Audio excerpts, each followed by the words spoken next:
Okay, we are back to talk about Silo, Season 2, Episode 1, titled The Engineer. This episode, written by Graham Yost and directed by Michael Denner. Silo is taken from a series of short stories turned into novels that are by Hugh Howey. Season 2 opens with a flashback showing the uprising of some kind of rebellion by the occupants of a different silo than we were in Season 1. These rebels force their way past armed guards, all make their way outside, where we learn that every one of them perished and exposed their silo to the dangers of the outside. After leaving the area around her home silo, Juliet discovers this abandoned one many years later, decides to explore what is inside. Besides the thousands of bodies she finds, the lower levels of the silo have been flooded, and the bridge to their IT has been destroyed. Juliet does eventually find a way to build a bridge across where she can explore that area. She finds a locked vault there. At that locked vault, a man warns her if she tries to open that door, he will kill her.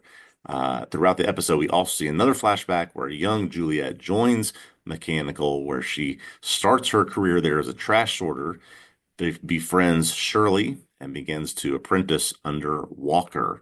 So we get, one POV in this episode where Juliet, as we saw at the end of season one, left to clean. She refused to do it. She discovers that actually the world is in a pretty terrible shape, and she can't expose herself to it.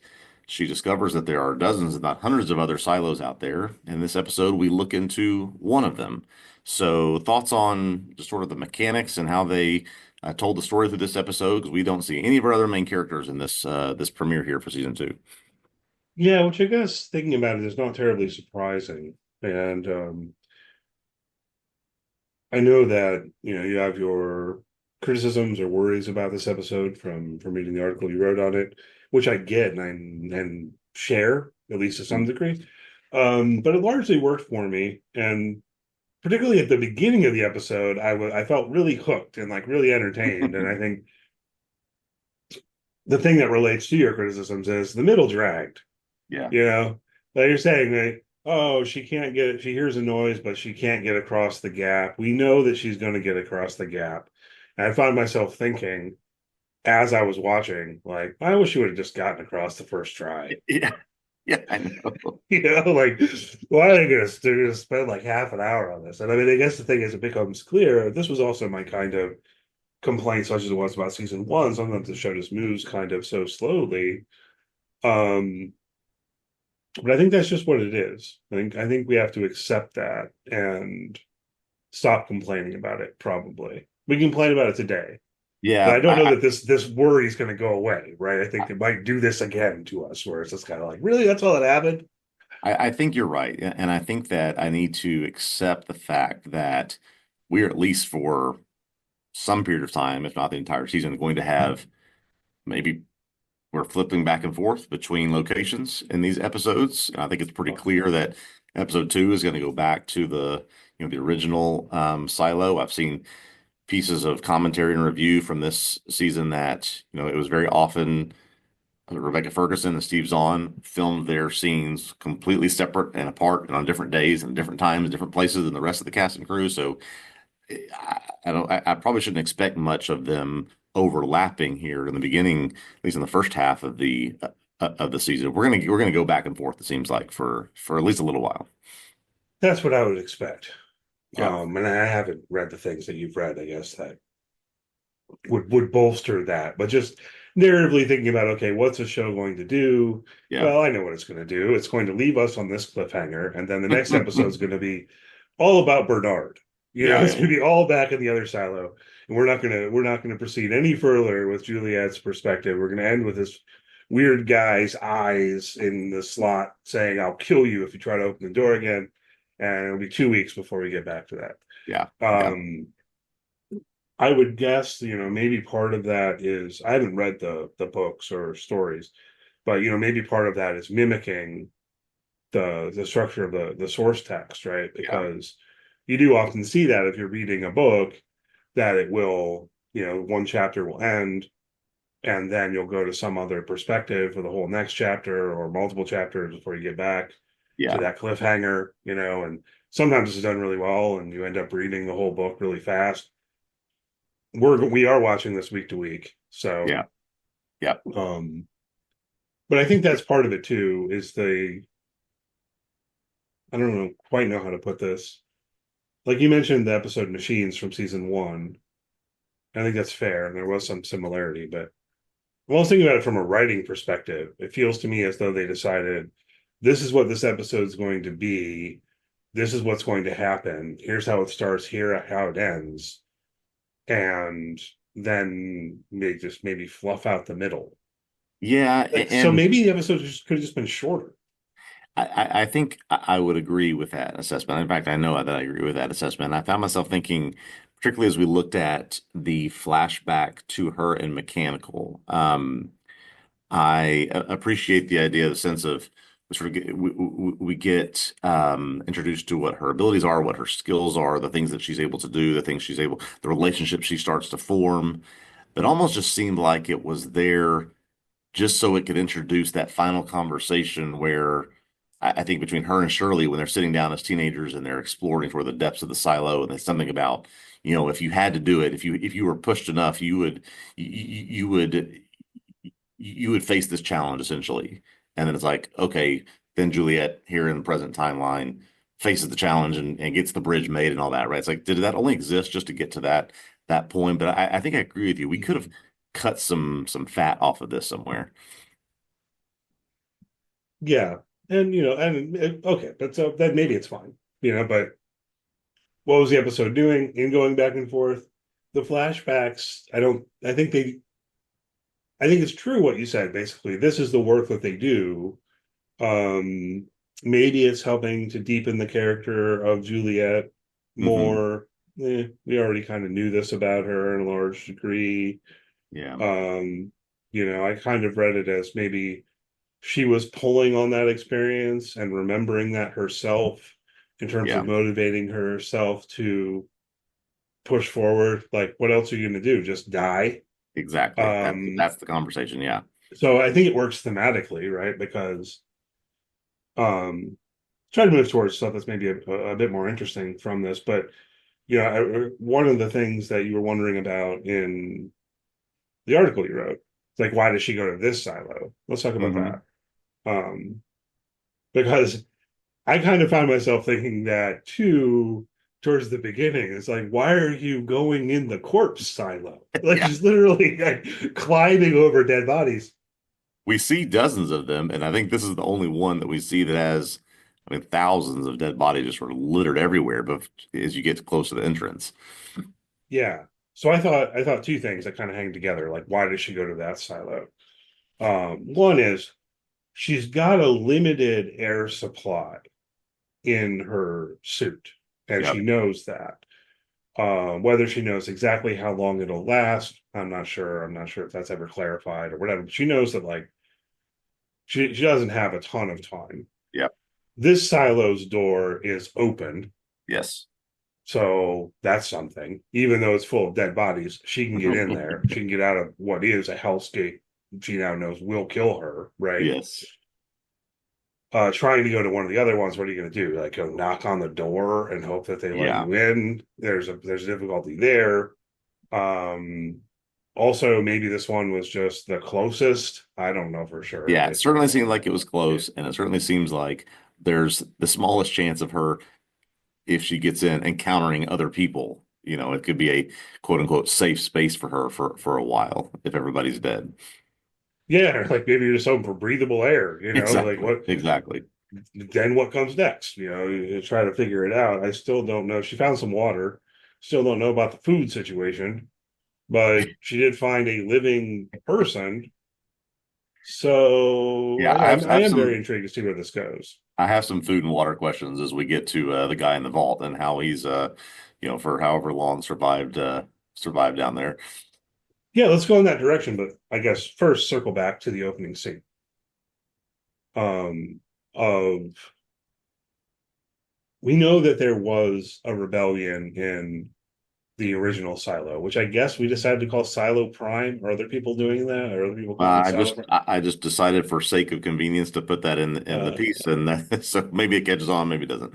yeah, let's make fetch happen. It's Silo Prime. That we know that there was a rebellion that they say was what was 140 years ago or something like that. I Yep. do think, thinking back to season one, there were a number of things that made us question that timeline. Maybe also question the official story about how long they've been in the silo. Right. There was, of course, this whole plan of destroying history, Yeah. basically. You weren't allowed to have relics of the past and so on and so forth, That's a or that's a big revisit some of question these. of the yeah, that's a big question of the rebellion that's been discussed already is how much of history was actually destroyed in that rebellion and what actually has been kept and sort of being held secret by IT. Yeah. Right, or like, and so what does Sims know? What does Bernard know? I think we should go ahead and revisit some of those questions we still have lingering from season one along the way here as well. But so, what information are we getting? None directly, because this is an entirely different silo. So we call this Silo 2, I guess. Um, Although they might have numbers within the narrative. It is possible that Silo Prime is Yes. number 18 Yes. Yes. from Bernard's key fob. Anyhow, um, here they have a rebellion that is successful, right? Hmm. It seemed in Silo Prime it was squashed. In Silo 2, it's successful. Unfortunately, you know. Yeah. Um, so what's interesting though is what first of all, what are they trying to do there? Like it's like they're trying to get through that door. Yep. She says the door to IT. Did you see something to indicate that, or are we just making an inference there that that's IT? I believe that I saw a door that had an IT on it that they were trying to breach. So I'll have to go back and look at the continuity there, but I think I did see that. Okay, well, it was definitely what I was thinking too. So I Yeah. didn't. Yeah. No, I'm not trying to question it hard. I'm just like, do we know? One thing that I did get thinking about is, in terms of the physical structure of the silo, it very much resembles the silo Yep. prime from season one. Right. But what about the political structure? We Yeah. kind of don't know. How was this place run? Was it run in the same sort of way? Did they have the same kind of weird secrecy and deception stuff going on, or how might it have differed?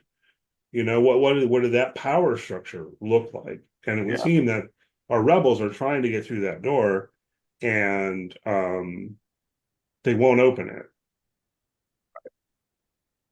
Even after, and we're sort of left to put some clues together after this rebel leader and his wife, I guess, had this conversation. But even after sort of being run over, the group that are in charge of this refuse to do it, which they sort of question is like, oh, why would they refuse to open this door? And that's that I think that's the first moment they start to think, well, were we right about this? And then, we see them go out the door anyway, Yeah, and I'll just learn what has happened to them. yeah. Do you think that Russell, I think he says, it's Yeah. some unseen character, he was lying?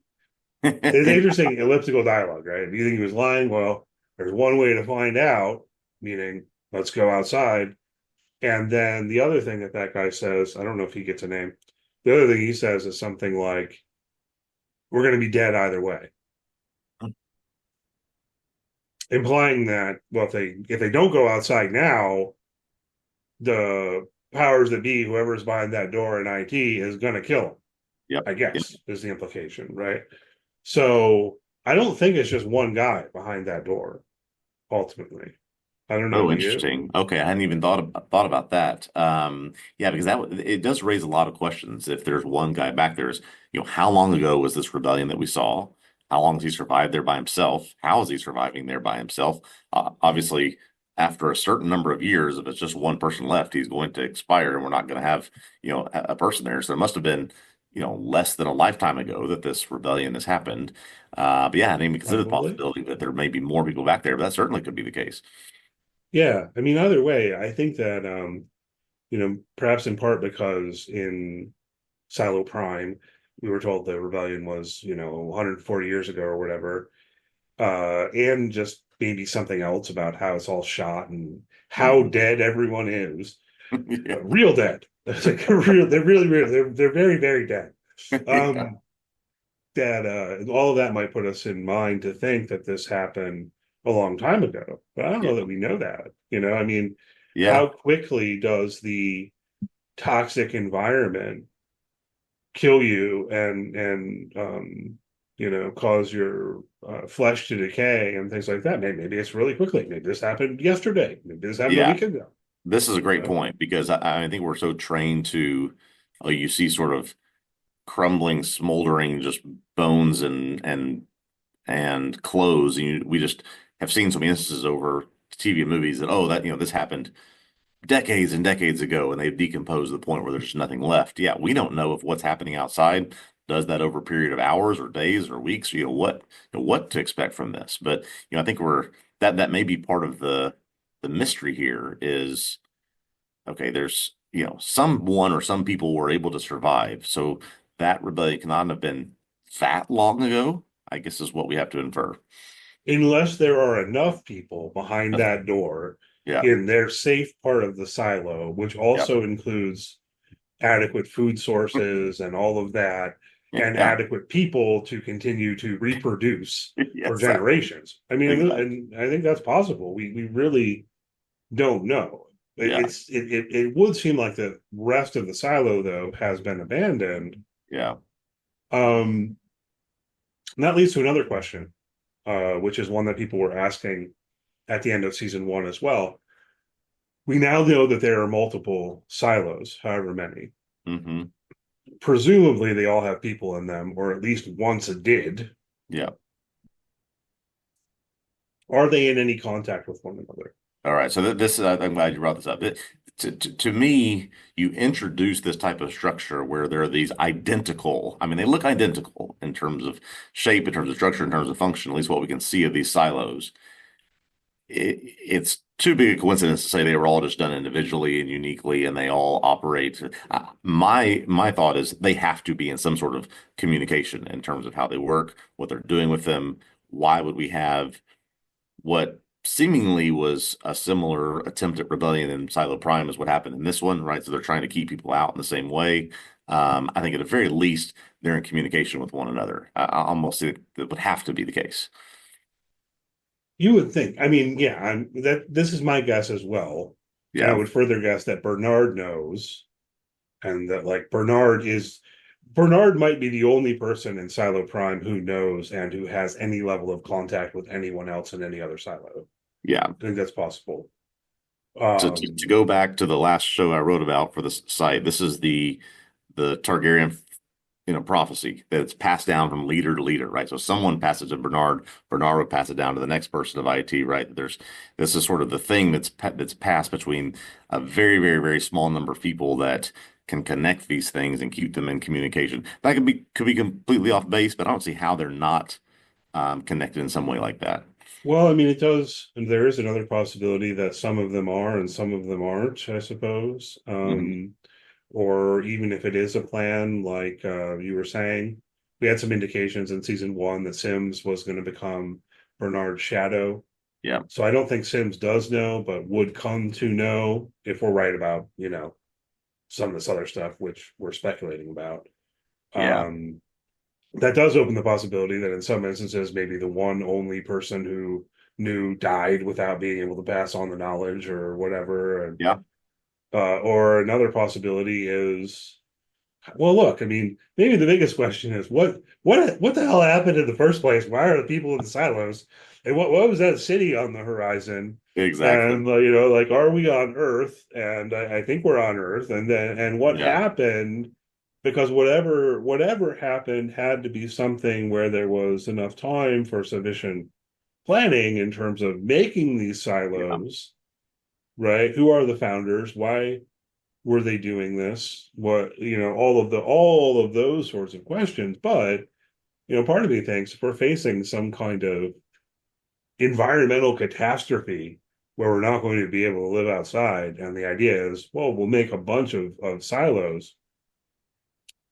I don't know. I'd potentially suggest that they operate according to slightly different plans. Yeah, that may be the case. And I have had this sort of thought in several directions. You obviously can't create, plan, build, put together these things if you're dealing with like nuclear fallout, but you can if you say, well, there's some sort of environmental disaster coming in 50 years and we can't stop it at this point. I did go back and read your recaps from season one that you wrote for the site, and I think it was the first episode you talked about how we don't know, we have not seen what has caused this apocalypse to happen. And at the time you were thinking, well, maybe that's okay. Are you still thinking that now that we it would be okay if we never find out, or do we need to know at this point? Now that we've been I introduced to all these silos. I think it would be okay if we never found out, still only insofar as um will there be a way for the story to tell us what happened that like feels right, that Mm. works, you know? And if not, um I don't want them to shoehorn something in just to answer that question. Yeah, yeah, And I think that's largely where I was at the beginning. You reminded me of yeah. that. I mean, I do hope if this was not, sort of what we think of as an apocalypse, this was a social experiment or something, that we would figure that out. But if it's just, yeah, something happened to our Earth and we had to go underground, yeah, that they would figure out some way to let us know that without, we're going to have an exposition dump here and, go back 5,000 years and say what happened. Yeah, just like shoehorn in a flashback with a bunch of Yeah, characters we've never seen before. yeah, But who knows? I don't know how many seasons this show will go, and if there's a good narrative way to do it, I would appreciate an answer to that question. I mean, I yeah, guess it does. The end of season one does change things a little bit because now we know that it is true that the outside is toxic and will kill you. yeah, Whereas, really, for the entirety of season one, that was a question in my own mind, yeah, and in the viewer's mind. Um, Now that we know that, it's kind of interesting in retrospect to think about, well, why are they engaged in all of the things that they're engaged in? I mean, it's like they're weirdly, thinking back to Silent Prime, the powers that be are weirdly lying to people by telling them the truth almost. yeah. It's an odd thing, right? Um, Yeah, that's the thing and we'll need to find out at some point. What is the motivation to not, well, what's the motivation to have people who go out to clean make it think like things are okay, right? I Yeah, I just, mean, I get the best I have on that is because they think that it actually is lush and green and okay outside, that motivates them to want to clean the windows so that the people inside can see, like, oh, look, see. Mhm. Um, then that leads me to ask, well, like, why is it so important to them to clean the damn window? Yeah, You know what I mean? exactly. Like, why is that important? Um, it's kind of odd. There's one little thing I'll mention here, and it's a little bit of a tangent, but I really got hung up on it in season one that at one point the power goes out and through the cafeteria window you see the outside as lush and green. Yep. And I really latched onto that, which apparently was a mistake because like Hugh Howey in interviews was like, I don't know why they did that, Oh, you yeah, know. and it doesn't make much sense because if you're Yeah. to flash and see what's actually there, you would see what's actually there and not the computer generated version of what they're trying to make people see. Well, and it led me all the way through to, I mean, it was like someone commenting on my recap of the season one finale that keyed me into the idea that that false reality was in their helmets. It hadn't even occurred to me that Yeah. it was a projection within their helmet Yeah. because of that one little scene. So I don't know why the makers of the show put that in there. Yeah. Good But point. apparently the writer of the books says, well, I don't know why that's in there either. I don't know why they did that. And then like kind of tries to post hoc come up with some kind of explanation of how it could be consistent somehow or something. Yeah. But it seems like the long and short of it, to anyone listening who was also hung up on that, it seems like the long and short of it is just like, just ignore that. Yeah. Like it's just a weird little, It is. almost like It a is continuity error. exactly. That's exactly the word I was going to use. It does seem like a continuity error in some ways now that we know what we know. Um, and to go back and reference something you mentioned a minute ago, I think it was just today. an interview with Rebecca Ferguson came out, and I think the wrap where she said, "We do plan to tell this whole story, the story of the three books, and in our minds, we believe it will take 4 seasons to do that." Okay. And so they do plan to sell, she said, obviously it depends on audience and it depends on Apple, it depends on a lot of things, but they believe they can tell this whole story in 4 10-episode seasons. So, we're 25% of the way through. We got a lot to go to understand what's actually happening here. Yeah, that sounds good though. And I mean, one of the things though is though, Ryan, they could go really fast if they Yep. wanted to. That's the going back to our kind of complaint at the beginning about how sometimes it feels like the show really drags. Well, if you think back to season one, by the time you get to the last couple episodes or the last episode of the season in particular, it's like lots of stuff's happening and you're getting Yes. lots of new information, Yes. So it almost feels like they're withholding and that the narrative is purposefully going to be a kind of slow Yeah. rollout, um, where probably the season will have a similar structure, Yeah. which is a little disappointing because, after the kind of cliffhanger ending of season one, you're excited for season two. Like, I want some answers to these questions. And then I now feel like, okay, well, we'll probably get some answers in 10 weeks. Yeah. It's Yeah. like we get to the season two finale and like, oh, now we know more things. I do draw a little bit of encouragement, perhaps, if we spend, say, 6 or 8 episodes doing the flip-flop back and forth between this new silo and the silo prime or silo 18, that yes, you'll have to wait, a week in between each one, but the action within each of those or the story within each of those will move faster because, they're having to tell the story of that silo in 3 episodes as opposed to stretching it out over six, like we had in the first season. Yeah, and I am really intrigued. I very much do hope that we go back to um, Silo Prime next week, Yeah. even though that means we'll be left to sit with this cliffhanger for 2 weeks. Yeah. The Still, I teaser want the to. teaser image on Apple TV Plus that just shows coming next week has a character from back in the silo. So yeah, we surely will. But yeah, but it probably means we're not going to see Juliet, Right. so but I'm really curious, what will the fallout be? They've now seen her go out to clean, refuse to clean, which no one ever refuses to clean, and then, walk away. Yeah. Um, this has never happened before, Yeah. And I think I right? put in my piece that that's perhaps the question I'm most interested to find some answers to is, what is the ramifications of people seeing something like this they've never seen before? Yeah, I really can't wait to see this next episode. Yeah. Same. I'm looking forward to it and looking forward to. I think that Steve's on behind the door. I guess we don't know for sure. But we're both of the mind. We know that Steve's on is in this season. We both think Yeah. that Steve's on. We only Yeah. see his eyes and hear his voice in this Right. episode. Right. Right. So it's a logical, reasonable assumption at this point. Yeah, I think that's who it is. Mhm. His voice kind of reminded me of another actor. Never mind. I shouldn't have said that because I don't have it at the ready. Like who I'm thinking. It's one of those things where I have an image of the guy in my mind right now, but I don't even Yeah. know the actor's name. He's just like that character actor guy from that thing, so I'm totally unprepared to have made that comment. Um, but we know Steve Zahn's in this, so probably it is Steve Yeah. Zahn.